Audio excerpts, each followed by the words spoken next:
em Itaquera, uma partida importante. O Flamengo conseguiu 3 pontos numa rodada em que o Palmeiras foi derrotado mais cedo pelo Bahia, e ontem o Vasco da Gama derrotou o Cruzeiro, ou seja, dos 3 times que brigam ali pelas primeiras posições, pela liderança do campeonato. O Flamengo venceu, os outros 2 perderam. Isso, olha, vou explicar depois a situação de Flamengo e Cruzeiro, que se enfrentam quinta-feira, 20h30 do Maracanã. O Flamengo pode praticamente despachar o time mineiro da briga pelo título. Praticamente isso, né? Pode ficar muito próximo de aniquilar um adversário importante, caso consiga outra vitória. Vitória marcante do Flamengo. Muita reclamação no final dos corintianos por conta de um lateral que foi dado pelo Bandeira para o Flamengo. Dali surgiu o gol da vitória, o gol da virada. Mas vamos combinar, né? Reclamar agora de lateral. Foi um lance muito rápido, tanto que a TV ficou exibindo inúmeras vezes o lance por vários ângulos.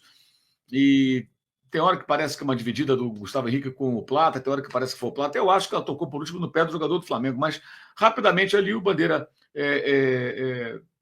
fez a marcação, como acontece várias vezes no jogo de futebol, né? Um lateral invertido.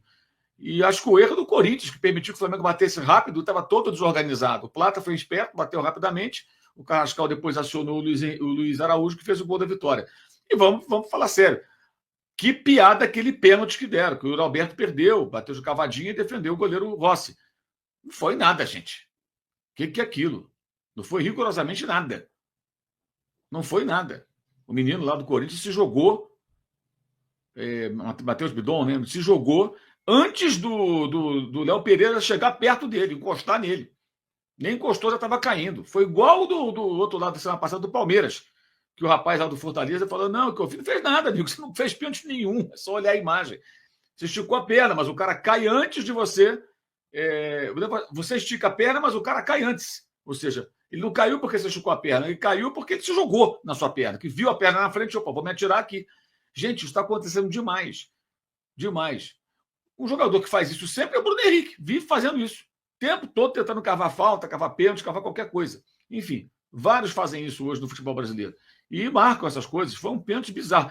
Alguém que tem um pênalti como daquele marcado a favor reclamar de arbitragem por conta de um lateral é demais. E o detalhe, a transmissão do Premier, que foi onde eu acompanhei, não mostrou depois com detalhes o lance do pênalti, como mostraram o lance do lateral. Não sei por quê.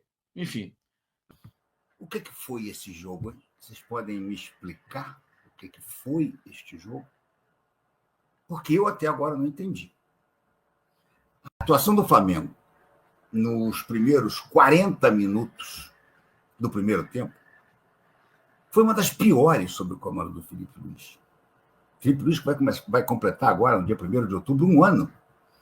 Esse primeiro tempo, esses 45 minutos iniciais, podem ser considerados um dos piores primeiros tempos do Flamengo, desde que o Felipe Luiz assumiu. O time parecia cansado. O time estava completamente espaçado. Espaços enormes do ataque ao meio-campo, do meio-campo à defesa. O Corinthians desfilava. O Corinthians, gente. Nós não estamos falando de um jogo com o Palmeiras ou com o próprio Cruzeiro, que são os grandes adversários do Flamengo nesse campeonato brasileiro. O Corinthians está brigando lá para tentar, quem sabe, no futuro, se aproximar um pouco mais, sonhar com uma vaga na Libertadores, se classificar em 8, ou seja, se um brasileiro ganhar a Libertadores, um brasileiro ganhar a Sul-Americana. Mas não. Era o Corinthians desfalcado de 2 de seus melhores jogadores, o Garro e o Memphis Depay. Então, o que justifica o Flamengo ter tomado aquele apavoro? Porque, gente, foi um apavoro. O Flamengo foi massacrado pelo Corinthians nos 40 minutos iniciais. A nossa sorte é que o terceiro jogador mais importante do Corinthians, que estava em campo, que era o Yuri Alberto, fez um primeiro tempo pavoroso. O pênalti de cavadinha dele para o Rossi, eu confesso que eu nunca tinha visto um goleiro pegar um pênalti. Acabou. Ele vai na esperteza ali dele, ó, já pegou a bola estava ali do lado, o Carrascal estava sozinho. O assistente já bateu o lateral. faz o gesto pro ataque. E aí, se ficou na dúvida, não dá tempo do cara ter certeza. Tá na dúvida de quem foi, ó, já bati o lateral, todo mundo já fez em pelada. Era gol, acabou. Isso. Todo mundo da malandragem. Na malandragem, bateu ali rapidamente, pegou a bola, bateu o papo, Carrascal já e ali a consequência da transição ofensiva. Exato, porque era o contra-ataque. Era o contra-ataque. Só parou um pouco para uma cobrança Na lateral. verdade, não era contra-ataque. Desculpa, Elton, não era contra-ataque. O Corinthians subiu a pressão para tentar fazer a tomada de bola lá no Rossi. E o Danilo, enfim, ninguém rifou a bola. Danilo não rifou a bola, Alexandre não rifou a bola, Léo Ortiz não rifou, ninguém rifou a bola cai no Emerson Royal, que acha um passe por baixo, se eu não estou enganado, e a bola acaba indo ali, rente a linha lateral no Plata, porque poderiam ter rifado a bola. Ninguém rifou a bola. Então, assim, o Corinthians subiu para pressionar de forma acertada, como estava fazendo desde o primeiro tempo, né? Porque tinha ali os encaixes bem executados, só que com a mudança do Danilo e com o Alexandre com mais tranquilidade para tentar sair jogando, o Flamengo não rifou a bola. E aí, a consequência é ali esse lance que a gente está discutindo agora, e o Carrascal, que também vale a menção honrosa. Que partida espetacular do Carrascal. Carrascal que tinha entrado bem também lá contra o Estudiantes, bateu o pênalti daquela forma que, enfim, sem a menor chance para o Muslera, né? Porque ele acabou batendo muito forte o chute cruzado. Mas a partir do momento que ele entrou, ali um pouco mais de tranquilidade, mais lúcido contra o Estudiantes. E hoje foi uma partida espetacular do Carrascal, porque ele joga geralmente da meia esquerda para dentro. Como o Arrascaeta estava em campo, ele jogou da meia direita para dentro. E ele, tanto que a gente está falando aqui da dúvida em relação ao marco, no marco, enfim. Depois que o Felipe Luiz ajustou esse tipo de marcação, o que ele tinha que fazer em campo, ele conseguiu ser uma baita dupla de armação. Então, assim, mais um jogador entrando na concorrida vaga do time titular de Plata, Luiz Araújo, Arrascaeta, e agora Samuel Lino também, né? Mas aí são funções diferentes, né? O Cebolinha já mas pra trás, né? O Carrascal também fazendo um baita jogo hoje contra o A Corinthians. gente vai mostrar um outro lance, não vou nem falar pra você, mas na redação, quando apareceu, a câmera só pegou o Cebolinha ali, tinha um torcedor do Flamengo ali, rapaz, que falou, pelo amor de Deus, isso aí não. No mais alto nível, e o Flamengo fez 2 partidas difíceis nesse aspecto nos meios de semana passados, nos 2 últimos, Sim. e teve que intercalar os jogos do Campeonato Brasileiro totalmente envolvido, porque é uma situação de anúncio da instituição de buscar o título do Campeonato Brasileiro. O Palmeiras, daqui a pouco a gente vai falar, né? Perdeu.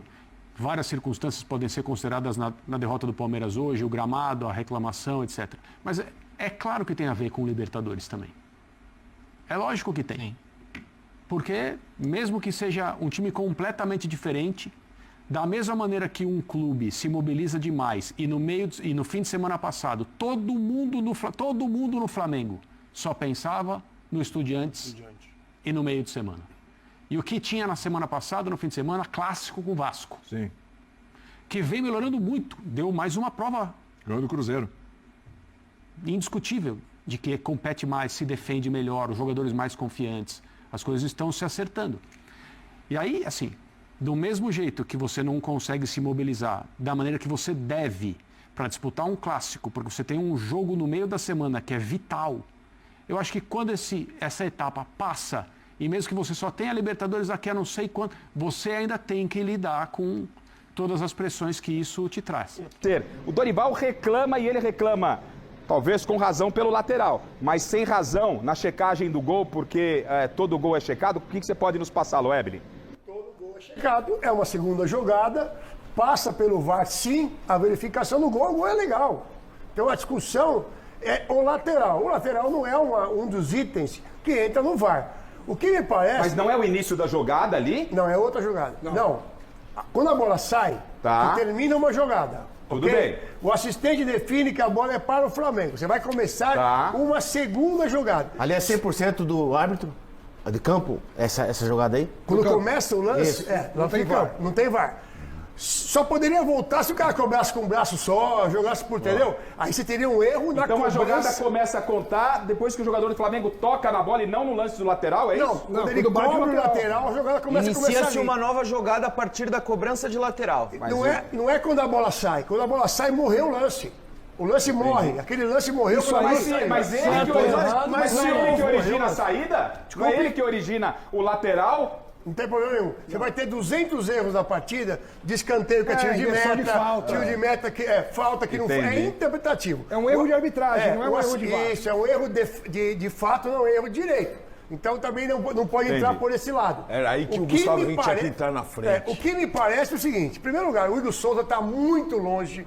Está muito longe, com o jogador cobrindo ele para ele cravar que a arbitragem errou. A jogada então é 100% E o ângulo bandeira. dele também, né, ué? O ângulo dele também não permite ele ver quem tocou na bola. Isso. E o próprio assistente, se você olhar, do lado também do tem. Então, mas também tem o próprio jogador do Flamengo, está encobrindo um pouco da visão do assistente. Favorável. A única coisa que poderia salvar o assistente aí é o barulho, porque os assistentes também utilizam São treinados, o barulho do toque na chuteira. Às vezes ele escuta dois toques, tum-tum. Tá claro e evidente que a reclamação...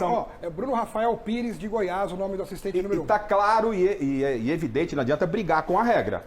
Exato. A explicação do Loeblin exime qualquer discussão. Então a reclamação do Dorival, ela não cabe de acordo com a regra. Isso. Porque o lateral era de interpretação do árbitro e do Bandeira eles interpretaram errado. O Paulo define muito bem que talvez faltou malícia aos jogadores do Corinthians para bloquearem aquela batida de lateral, fazer uma pressão no árbitro, não é? E ali se inicia um novo lance e no novo lance nenhuma irregularidade. Agora, deixa eu perguntar para o Alexandre Silvestre, porque a gente tem um lance polêmico, né, Chile? Agora eu quero ver. O polêmico é do Yuri e o Alexandro se enroscando